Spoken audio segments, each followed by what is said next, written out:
So now we're going to factor some polynomials that are in a certain structure. They're basically in the structure of a quadratic, but it might be hidden at first, and we'll sort of change the way things look and do some substitution so that we can factor it like we're used to factoring, but with some higher powers of x in the background. So here is a quadratic in standard form. And we'll do some substitution. We'll substitute in y is equal to some power of x, so that it'll still be in this quadratic structure, quadratic type. Whenever you see something of the form where, let's say, the first power of x that you see is twice as much as the second power of x, and then there's a constant term on the end, then you are of the quadratic type form. So for instance, if you wanted to get like real crazy, you'll never see something like this, but you could. So we have some even power term, lead term, and then we have a power that is half as much, and then a constant term. That's quadratic type. So all these examples are of quadratic type. So this is a special categorical box in your mind. Here we have a quartic binomial. And what we can do is we can realize that this is very similar to our old friend x squared minus 16. But in this case, normally with difference of squares, it's of this structure. It's two numbers squared. Here, x squared is multiplied by itself to make x to the fourth. And here we have 4 squared. And so what we can do is we could let y equals x squared, so that it looks a little bit less awkward. You could just think of it as difference of squares again. You have some number y that's squared, and you have some number 4 that's being squared in their subtraction. And then with difference of squares, what we do is we split as in square root the first term. We know y by y is y squared.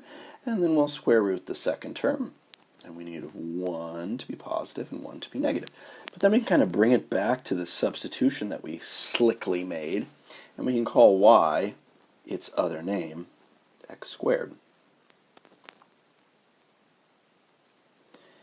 And then what's fascinating is, just as we do up here, you always have, the expectation is when you factor that you will factor completely. So when you factor x squared minus 4, you should split that into difference of squares. And this is in fact your final answer to the initial question. If I ask you to factor x to the fourth minus 16, it factors into x squared plus 4 times x squared plus 2 times x squared minus 2. And to be clear, this is a sum of squares. We can't factor this over the real numbers, so we'll just leave it as is. So this is a really good factoring problem for you to do, and you could even do similar problems related to it. You could try this on your own. Let's say you have x to the fourth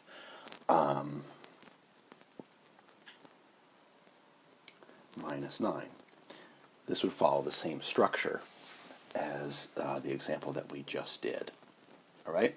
So that's kind of interesting. And the key takeaway is this substitution. If we said y is x squared, then it will look like something that we're used to. Then we can factor that as we've done before. And then you kind of bring it back in terms of x, because the original problem was in terms of x, so you need to rewrite it in that way.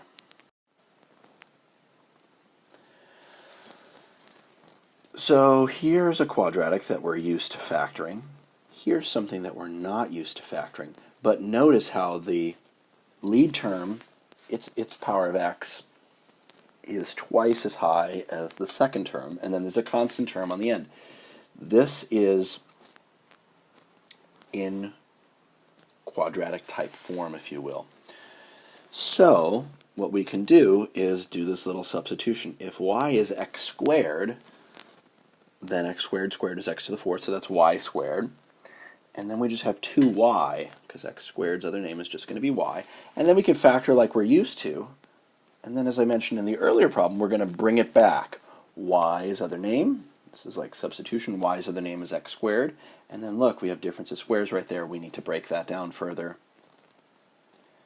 And there's our final answer to the original question. So quadratic type is pretty neat and pretty interesting. It's a very neat, sort of contrived factoring example. You know, not everything is always going to follow this form, but if it follows this form, you've got to categorize it and just jump on it and work with it.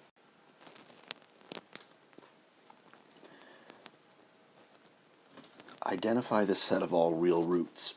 So completely factor over the real numbers and identify the set of real roots.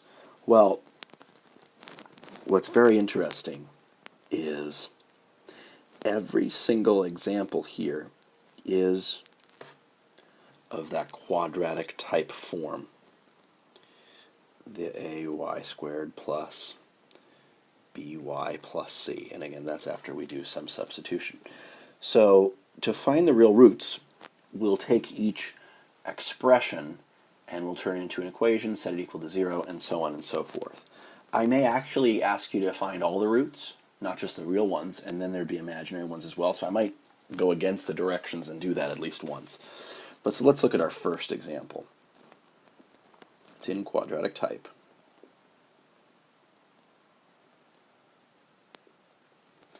We're going to make this let statement here. We're going to make this substitution. If y was equal to x squared,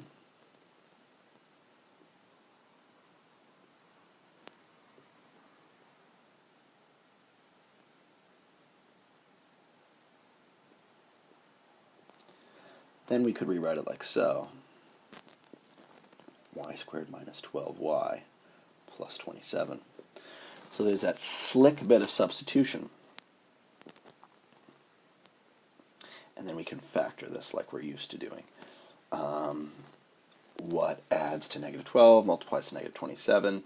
That's going to split into y minus 3 and y minus 9.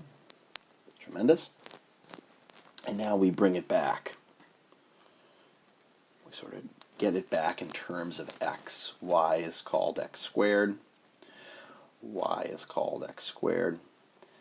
And now, if this were just an expression, we would just stop and we're done. But now they want us to find the real roots. So what we'll do is we'll set it equal to 0.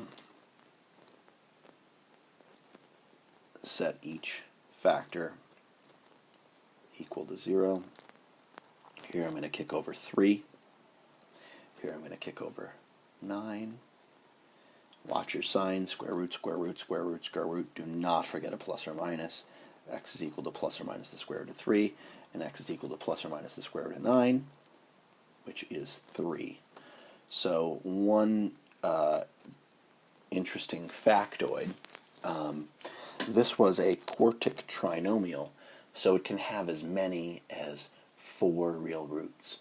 And we found that it has 4 distinct real roots. It could have some roots that are repeated, but an nth degree polynomial will have as many as n roots or zeros. It could have less, but it can't have more. It could never have like n plus 1. That's just not possible.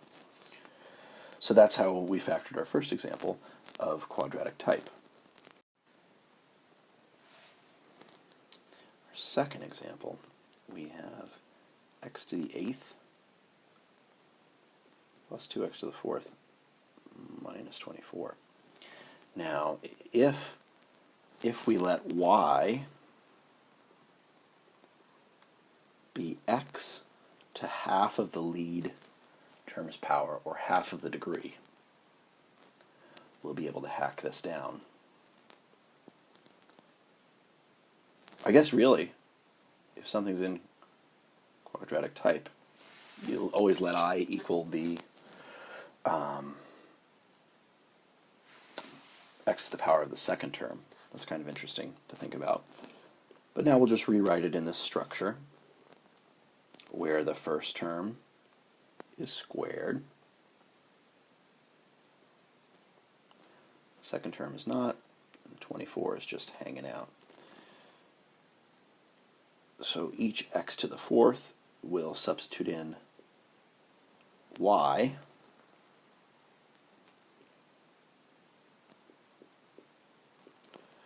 we'll factor like we're used to.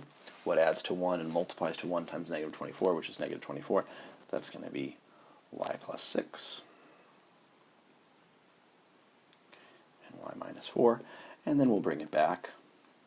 Don't let this intimidate you that this was an 8th degree polynomial. We just basically made it feel like a 2nd degree polynomial, and then we slingshotted it back. Ooh, this problem is great. Now if we do more with this, like let's say we set this equal to 0, we've got this first factor. Can't really break it down more in terms of real numbers, but this second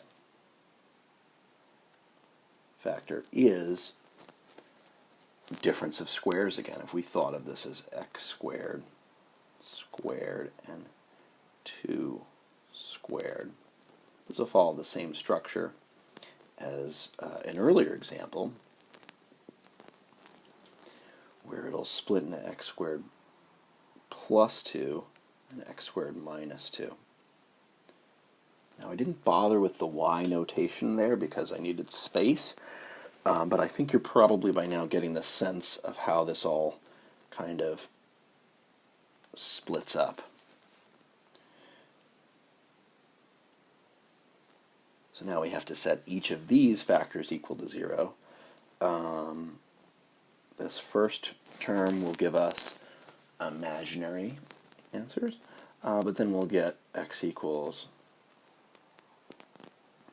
plus or minus the square root of 2 from the third term, and the second term as well, in factored form, will give us imaginary solutions. So although this was an 8th degree trinomial, although it was 8th degree, there actually was only 2 real solutions.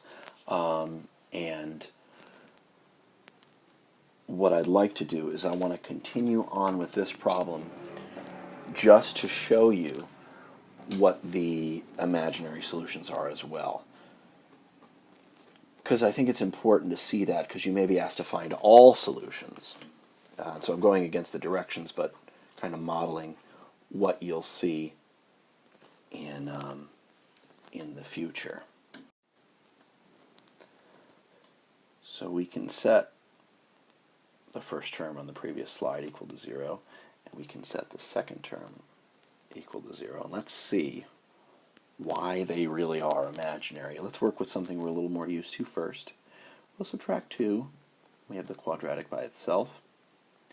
The inverse of squaring is square rooting, so we'll need a plus or minus, but we've got a negative 1 in the mix, so there is the imaginary portion, plus or minus.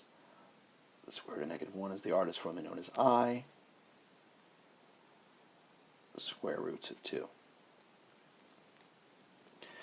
Now this region here, we haven't really done this much in this course, but it's going to be the same sort of idea. Rather than taking the square root to undo a square, we'll take the fourth root of both sides. It's another even root, so we'll need a plus or minus, but the inverse of to the fourth power is taking the fourth root, so we'll have plus or minus the fourth root of negative 6. And I'm not going to go further down the rabbit hole, but it's safe to say that this region is imaginary as well. I guess I will go down the rabbit hole, but don't worry about this too much. we have positive 6 times negative 1 underneath fourth roots. This is interesting to me because I don't really deal with fourth roots all that much.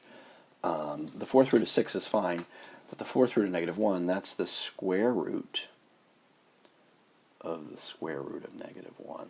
Oh boy. That sounds interesting. So the square root of negative 1 is I, but then we have the square root of I. Whew.